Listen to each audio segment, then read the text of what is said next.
Joe. Yep. Who are you and what do you do? My name is Joe Mantegna. I'm an actor, and I'm here to talk about, among other things, a new film, short film that I'm in called Once More Like Rain Man. Was acting always the plan? Was acting always the plan? In my life? No. Up until I was 16 years old, I didn't know what I wanted to be. I grew up in an area that you either became a policeman or you became the people they chased, it seemed like. So I never thought twice about being an actor. It wasn't until I tried out for the play West Side Story in high school, because I loved the movie so much and didn't even know it was a play, that I tried out for the play. I didn't get cast. That's a whole other long story. But because I was supposed to be a sophomore in high school, and I was actually a junior because my parents changed my birth certificate so my mother could get back to work, and they put me in school early as a kid and never told me that they changed my birth certificate. Anyway, they said I was too small to be in the play, but they really liked what I did, and they asked if I maybe should come back and audition for other things. And I was just so excited. I just thought, yeah, this seems exciting. And I've never looked back from that. I was 16 years old, I think 15, 16. How terrified were you when you first stepped on stage? I don't think I was that terrified, because I think I was kind of a ham all in my childhood. They tell me I used to, at any drop of a hat, I would do, impersonations of the popular singers of the time were like Johnny Ray and Frankie Lane. So, I'd be like 8 years old walking around singing, a song like Wild Goose by Frankie Lane, or Johnny Ray, When Your Heart Aches. So I think I had a little ham in me at an early age. So getting on stage probably was a natural extension of that. Live theater, film, or TV? Which is harder? Wow. Well, it's all hard. Live theater, the thing about look at it this way. Live theater, you're walking on a tightrope and there's no net. You're doing film or television. If you fall off the rope, the net will catch you, and then you just jump back up on the rope again. So I think anything live has got a little more higher risk factor involved. But it's different, and it's all good, and I've been blessed to have been able to do it all. Favorite role you've ever played? God, it's always the most current, in a way. There's been many, including this current one on Once More Like Rain Man. Just to be involved in a project like this is, that's my new favorite. If you weren't acting, what would you be doing? Wow. Well, in my fantasy life, I would have been playing left field for the Chicago Cubs, but that's absolutely a fantasy. And I can't, at an early age, I realized that wasn't going to happen. Besides that, I don't know, I've never had a plan B. Thank God it worked out. But even when I was not making hardly any money doing it, it's enough to get by, and I've always enjoyed it. I don't know. But luckily, I haven't had to think much about that. One person who shaped who you are today. Well, there's been more than one. My wife certainly has had a lot to do with it. She's been Lucy to my Ricky for our whole time together.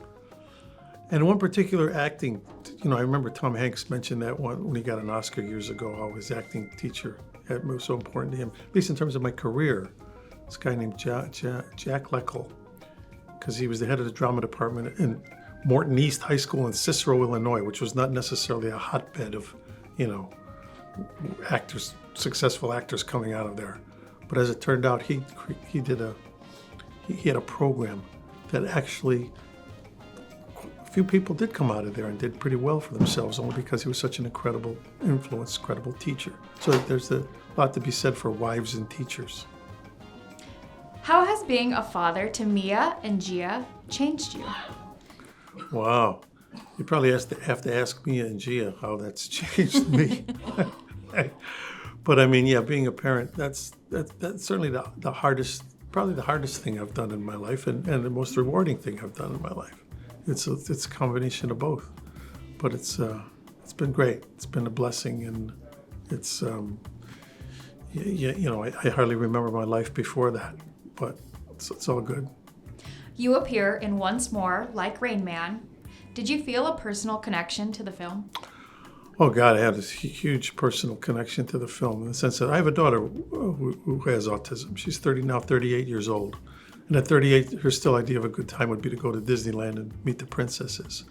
So, I mean, there's that childlike quality she still has, and yet there are certain things and things that she can do and are aware of that I can't even aspire to.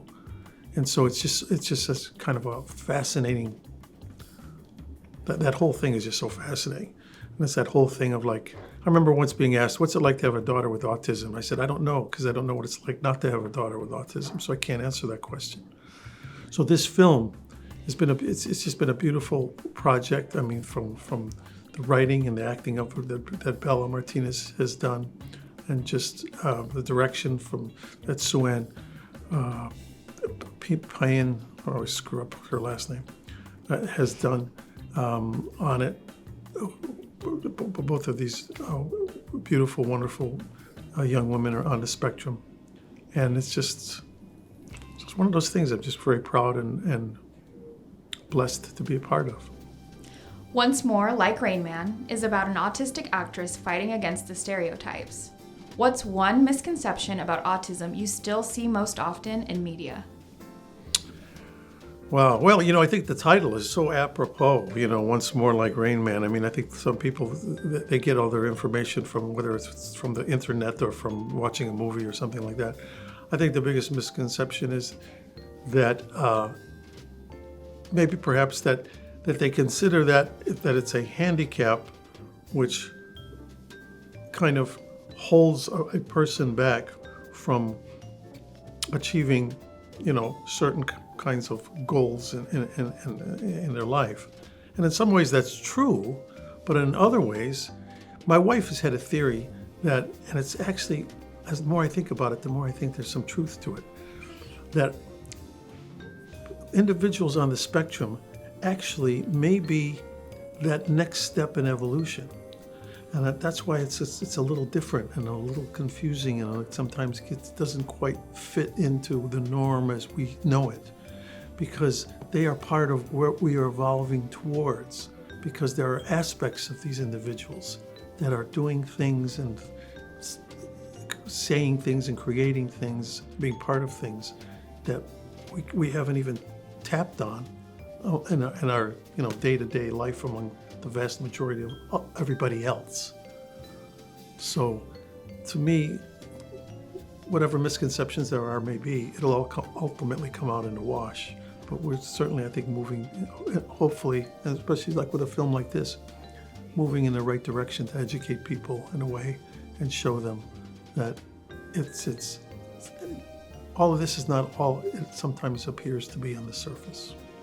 We hear that Once More, Like Rain Man is Oscar qualifying. What would that mean to you if it were recognized by the Academy?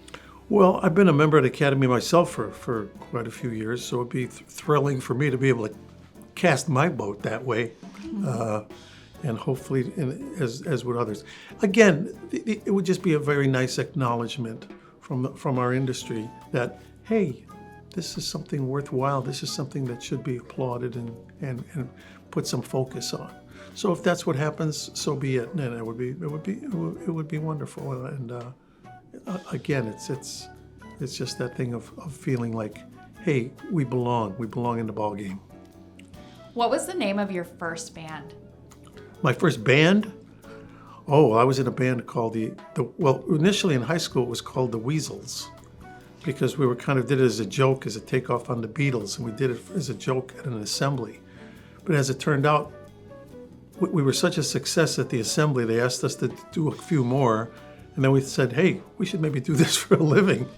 We changed the name to the Apocryphals, which name was chosen by that same guy I mentioned, Jack Leckel, that drama teacher. He kind of managed our band for a while. And we went on to be fairly successful. I did that for about 5 years till I realized I had to choose between a career in music or a career as an actor. And once I got cast in my first play, which was the play Hair in 1969, when you're doing 8 shows a week on a Broadway musical, leaves a little room to be a band member. And I think I realized at that point, our band, we were a very good cover band, and we worked a lot and all that, but we were not going to necessarily, start pulling in the Grammys. So it's all worked out. Your very first gig, where was it and how did it go? Was it be the first gig as a musician or as an actor? As a musician. My first gig was as a musician was actually doing it was the assembly at high school, because what had happened is we had a requirement in our English class, do something that pertains to English culture, because the Beatles had just come around that time. That's when myself and these 3 other guys in the class said, we all play different kinds of instruments. Let's work up a song and we'll say, here's a thing that English culture has contributed, music, the Beatles. So we learned a Beatles song and we did it at the assembly, just as kind of almost like a joke, but it was like, but the kids at the assembly liked it so much. There was a second assembly, because it was a very big high school. They made us come back, do it for that assembly, and then they asked us to do a second song.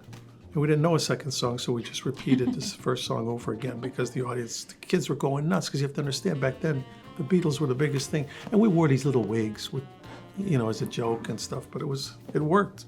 And it morphed into a real kind of job for me for the next 5 years. Do you still jam from time to time? Do I jam from time to time? No, because I was the bass player. And it gets a little boring sitting around just going boom, boom, boom, boom, boom, boom, playing the bass. There have been instances, though. I just actually it must have been 10 years ago, there was a charity benefit out in Palm Springs put on by Fender Guitar Company. And I played a Fender guitar at the time when I was in the band.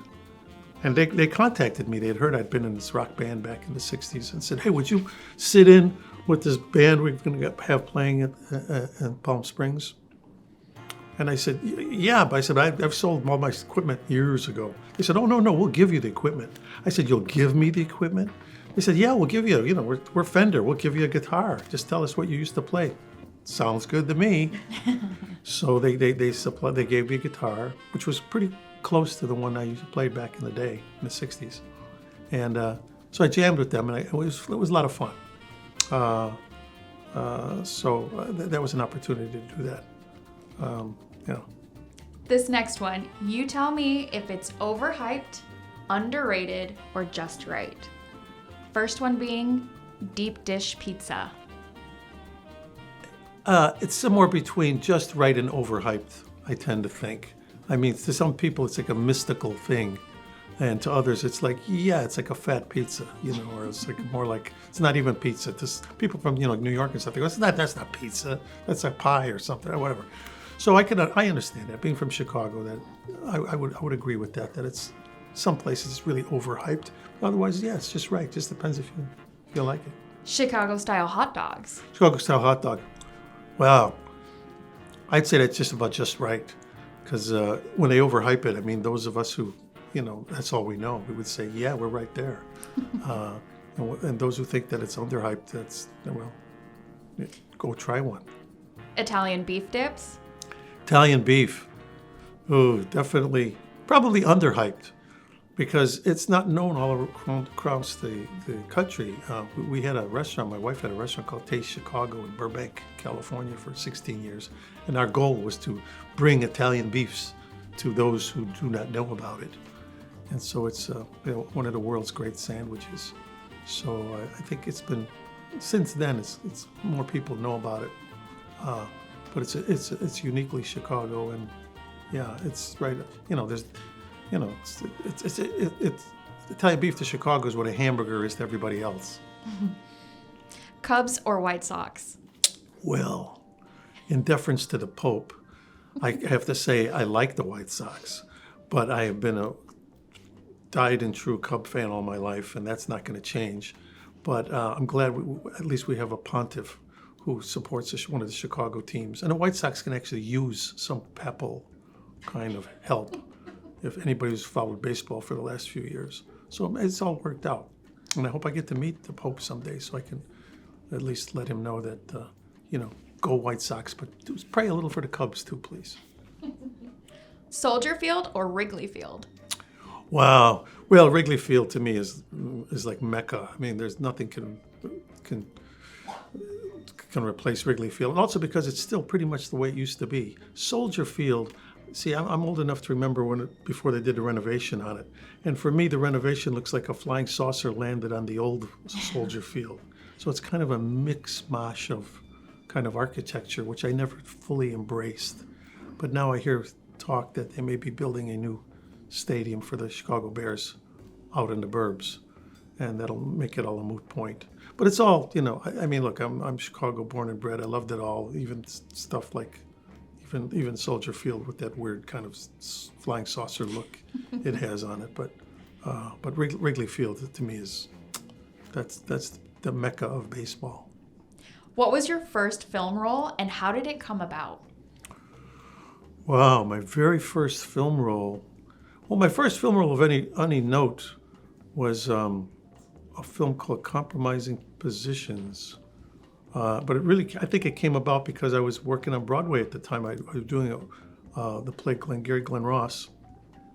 And I was just kind of banging around for 15 years as a kind of a working actor up until that point. And luckily I get cast in this play, but written by my dear friend David Mamet.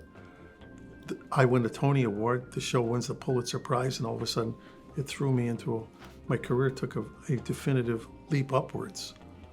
So while I was actually doing the play, I got an offer to do a role in this movie, Compromising Positions.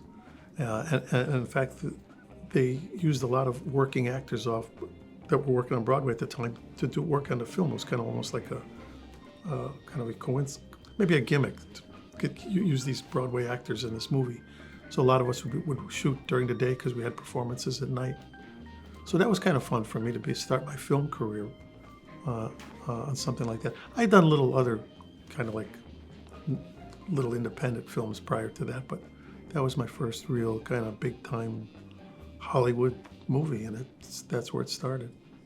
What was it like working with Francis Ford Coppola, Al Pacino, and others on The Godfather Part 3? Well, working with all those people on Godfather Part 3 is as my dear friend Vincent Guastafaro, who by his name you could tell is not Irish, said to me, "Joey, you're going to be in Godfather 3. You're going to be in the Italian Star Wars." And I guess that sums it up. I mean, if you're especially if you're an Italian American actor, getting a role in one of the Godfathers that's the top of the mountain. So working with Coppola and all those wonderful actors are just amazing. And to this day, Andy Garcia is one of my closest friends because we were the two new guys in Godfather 3, and so he had all these incredible other actors who'd been there before with Pacino and Diane Keaton and all the rest. But so yeah, it was again, I feel very fortunate to be part of that trilogy, and it was a wonderful experience. And Francis is obviously one of the greatest directors that have ever lived. You've been married since 1975. What's the secret to a long marriage? Boy, that's a good question. I sometimes say this, and I think it's true. You have to look at marriage like a roller coaster ride.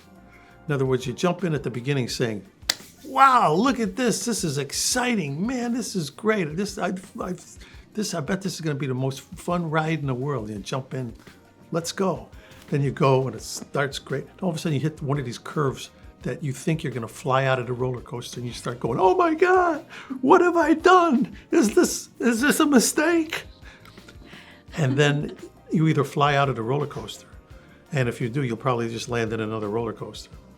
Or in our instance, I think you hold on to that curve like, "Oh my God, this is so scary," but it's smoothed out, and now it's going up, and now it's like, and the ride just gets better and better because now you realize, yeah, in other words, there's going to be some scary moments in there, and over the past 50 plus years.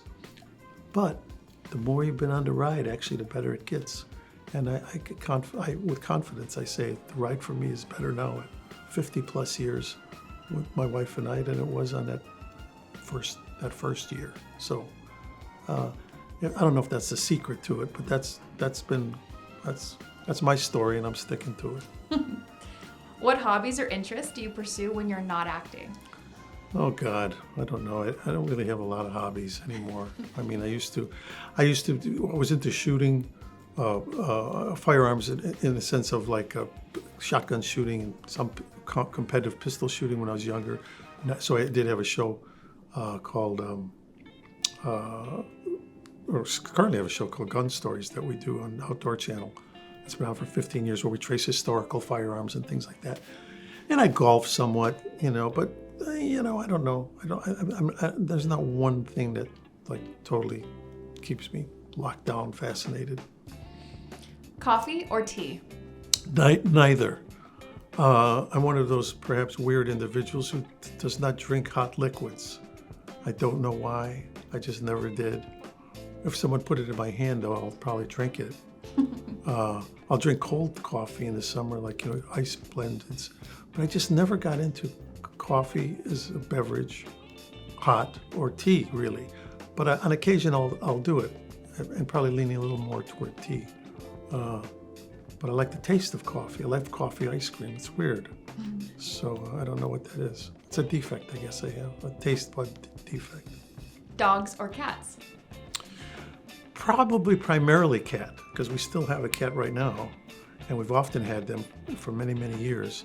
And both my wife and I never grew up with dogs because we lived in apartments, and really, my dad grew up on a farm, and so once I never knew what that farm life was like, and so his attitude was, if you lived in an apartment, you don't have dogs. That's it. They need space. So I never knew what it was like to have a dog as a kid. But my children love dogs, so we ultimately got dogs. But cats were part of, with my wife and I, especially right when we first got together, we started with 2 cats and have always had one ever since, at least one. But I like them all, dogs and cats, it's all good. I mean, I think pets are, a lot to be said for them. That undeniable love that they give you is just great. Favorite movie of all time? Oh God. Once More Like Rain Man. That's my favorite movie of all time right now. And because why wouldn't it be? I don't know. It's all good. You can't pick one movie like that. If I'm going to jump into the past, you always think Wizard of Oz, because when I was growing up, the only time you could see it was on Thanksgiving. They only played it once a year at Thanksgiving, and that you better find a TV to watch it on. So that sticks in your head when you're my age. But I'm just thrilled to be in the industry that makes movies, and like I said, whatever I'm doing currently, I like to be all in, embrace it, and that's that. Earliest memory in life? Wow, my earliest memory in life. My earliest memory in life, I don't think goes back that far. I mean, in other words, it seems like I remember my first day of kindergarten, and it's hard for me to remember anything before that. And it was a room full of crying kids, and there was only one other person not crying, and it was a girl. And we looked at each other, and we're both, maybe because I was used to my mother being at work and for my father being at work when I was little, and I would stay with my grandmother a lot, and so I knew what it was like to not have my parents around during the day. So I thought, oh, this is all right. I'm in a room with other kids. How bad could this be? But everybody else was crying. That whole separation thing, I guess, of not being with their mother or father. But like I said, I was used to that, so I was like, all right, this seems all right. But that's my really first strong memory, was first day of kindergarten. One food you absolutely hate? One food I absolutely hate. I don't think there's a food I absolutely hate. I think it's a consistency of food that I hate, which is stuff that's kind of like jelly-like and squishy-like and creamy-like. I mean, like I'm not big on like cream puffs with the whipped cream inside of them. I'm not big on whipped cream, period. Yet my wife lives for it, or at least sour cream. So like creamy stuff and stuff that's like, I almost gave up on Korean food once because the first time I went to a Korean restaurant, they gave me something that tasted like gelatin, and it was like, whoa, no. But then I realized, oh no, there's many other dishes in Korean cuisine that I totally embraced. So I like all kinds of foods. So there's not very many that I dislike. I've eaten some weird stuff in my life. Is there a conspiracy theory you actually believe? Well, yeah, there's a few, but I'm not even going to say what they are because it's just going to, people start coming after me saying, oh, no, yeah, no, I don't know what I'm talking about. But then I'm Italian. All of us have conspiracy theories about things. What's one thing people would be surprised to know about you? I don't know. I don't know. I think my life's been, the fact that I've been doing this shows you how much my life is an open book. How many people have to talk into a lens and answer all of these questions. So, I mean, I don't know if there's any surprise about me. And if there is, if we ever meet, you'll find out what it is, and that's that. Best place to eat in Chicago? Best place to eat in Chicago would have been my mother's house. And that's not, she's not around anymore, so that doesn't exist. But beyond that, Gibson's is great. Gibson's Steakhouse was one of the world-class steakhouses in Chicago. So I would give that a big thumbs up. Best place to eat in LA? My house would be the best place to eat in LA. And again, my wife is an excellent cook. You know, besides the fact she opened a restaurant without really having a lot of restaurant knowledge prior. And for 16 years, it was a great restaurant. But there's a lot of great places in LA. So, I mean, I can't really single out just one. What's an unpopular opinion that you stand by? What's an unpopular opinion that I stand by? I don't know. I really don't. You know, I've never been totally involved in politics because it runs the gamut. Because I find that I can't pick a side because I embrace things from both. That's why I've been an independent my whole life, and that's why I've been such a strong supporter of our military. It's because I feel like at the end of the day, they're a non-political entity. But they are the men and women who've allowed us to live in a country where we can have that freedom to kind of say what we want to say and do the thing. And if you don't like it, then vote other ways every 2 to 4 years. So I mean, so that it doesn't matter what's popular, unpopular, this, that, the other. I mean, I just feel blessed to be in a position and live in a place where I can be. Kind of use my own free will for however I feel at that time. What's a superstition you somewhat believe in? I'm a little nutty about the number 3. So in other words, if I do something and I've done it twice, I'll often find myself, maybe I'll just do this a third time. And I don't know why. But the number 3, and I feel that way somewhat about 9 because the 3 threes make 9. So go. Again, I think it's just some kind of nutty kind of thing sometimes people have. What scares you? Boy, what scares me? I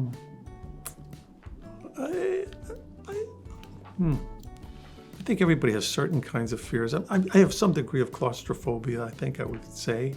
I think because my wife has it, and I think she kind of, over the 50 years, she's given it to me now. Because I'm thinking maybe she's onto something.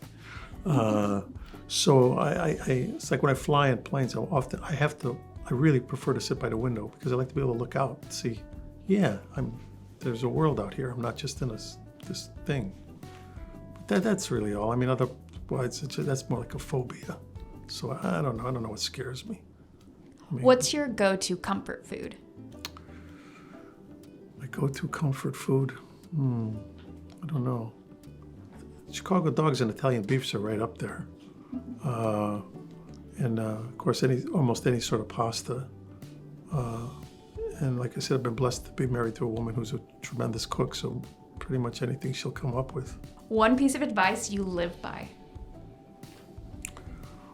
I live by a couple pieces of advice. I think one primarily is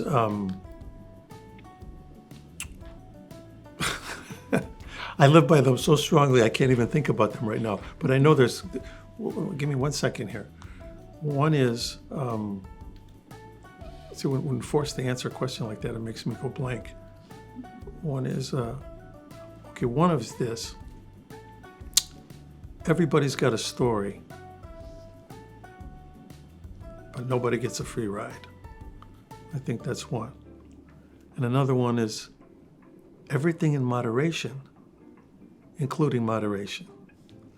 So I try to live by both of those kinds of things in a way that no matter how bad you may think your life is or this, that, and the other, nobody gets a free ride. Even if you look at somebody that's the most, you go like, boy, I wish I was him.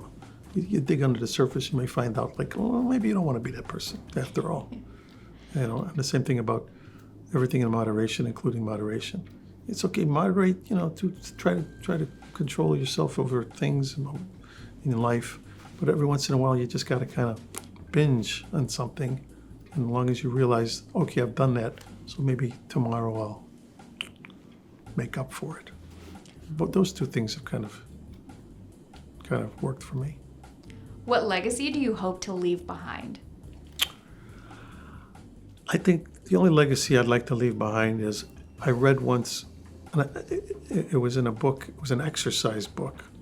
So I can't even forget who the author was, but it was a guy who was showing you how to do different kinds of exercises. But he had said in the book, he said, what he had said about himself was, I hope that when I leave the planet, after my story's been told and my life is done, that at least you can hopefully say to yourself, those last seconds of your breath, that at least the world hasn't suffered that you were alive, and that if one person benefited by the fact that you were alive, then it's a successful life. So in other words, if you can come out clean without damaging anybody or damaging the planet and damaging somebody else's life, and maybe even did something that made somebody else smile or feel good or something, then that's all you could ask for. In other words, leave the place in better shape than when you came in, if you could. Don't try to harm it. In other words, nobody's doing, ad campaigns for Hitler. You know what I mean? It's like, it makes sense. You want to be a role model, perhaps as much as you can, even if it's infinitesimal, to having the blessing of having been alive. When was your "oh shit, I made it" moment? Well, God, I don't know. Maybe I'm still waiting for that moment. I don't know. I wait for the Cubs to call me and say, yeah, you can't play left field. We need a guy in his 70s out there after all. I don't know. I think, like I said, I've been blessed to spend my career doing what I've loved to do, or do in my life, having a career of something I've wanted to do since I've been 16 years old. So I've had a few of those moments. I think, of course, that moment, probably that moment after banging. It's like when I went winning the Tony Award, not because winning an award is so important, but because it is an acknowledgement of something you've done. I remember they asked me that night, they said, what's it like to win a Tony Award? And I said, well, it's like winning the lottery, but I've been buying tickets for 15 years, meaning I'd been banging around as an actor all that time, just working sometimes for $10 a week or something on a little play or something. So I think at that moment it made me realize, I guess this kind of opens some doors and puts me in a different kind of category, at least in my profession. So that those kind of moments are there. But at the end of the day, you just do what you do, and on you go. They're making a movie about your life. Who plays you? Oh God, I don't know who plays me. I don't know. That's a good question. I don't know. I don't really have an actor in mind. I know everybody would be saying, "Oh yeah, I want George Clooney to play him." At least he's Italian though, so maybe Clooney would be good. And his hair is about the same color as mine now. But I don't know. It doesn't matter. I don't think they'll be making a movie about my life anytime soon anyway. So it's a moot point. What upcoming project are you most excited about? One project I'm very excited about is trying to get my assistant Dan Ram's book called Long Branch made into a television series, hopefully, because this guy's been with me for over 25 years, working for me. I discovered him when he first was a roofer, and he put a roof on a couple houses that I owned at the time, and then I soon realized he had a lot more going for him than that, and that really turned out to be true. And it's been such an important part of my life over these last 5 years, and for my family as well. And these different talents of his have come out of it. And one being writing this novel called Long Branch, which I've done the audio version of. And now we're getting some really great response from the book. He's getting a great response. I'm just kind of, like I said, I did the audio version of it, but I'm just a cheerleader for him in this sense. But it deserves it, and I think this book deserves to be made into it's a natural to be. He's been around, worked for me long enough to understand the TV business and the movie business in many, many ways. And we've co-produced many things now, and like I say, he runs my company. And so I would love to see this, the fruition, if that's the right word, come to fruition of this book becoming and just like once more like Rain Man, to have a dream, start with just this little dream and turning it into something that becomes maybe a movie, maybe wins an Oscar, maybe who knows? I mean, you never know what could happen. What's one thing you've never done but have always wanted to do? Play left field for the Chicago Cubs. That's it. Go back to that, Either that or win the Masters. But I'm such a terrible golfer, that ain't going to happen either. So, no, there's really no one thing that I haven't done that I'd like to, I feel very blessed that, I try to keep my goals small, so easily attainable. What do you want the viewers to know? I don't want you to know nothing. I want you to just know, if you want to know something, go look it up or find it out. Look, what you see, what you get. This is the longest interview I've done in my life already. So if you think you know pretty much quite a cross-section of what I'm about. So no, I don't know. It's like I say, I hope you've enjoyed whatever I've done in what I do for a living. And that's all I can say. I've certainly had a ball doing it. What's your rating of The Sith? My rating of The Sith? I'll let you know once I see the show. I'll let you know what the rating is.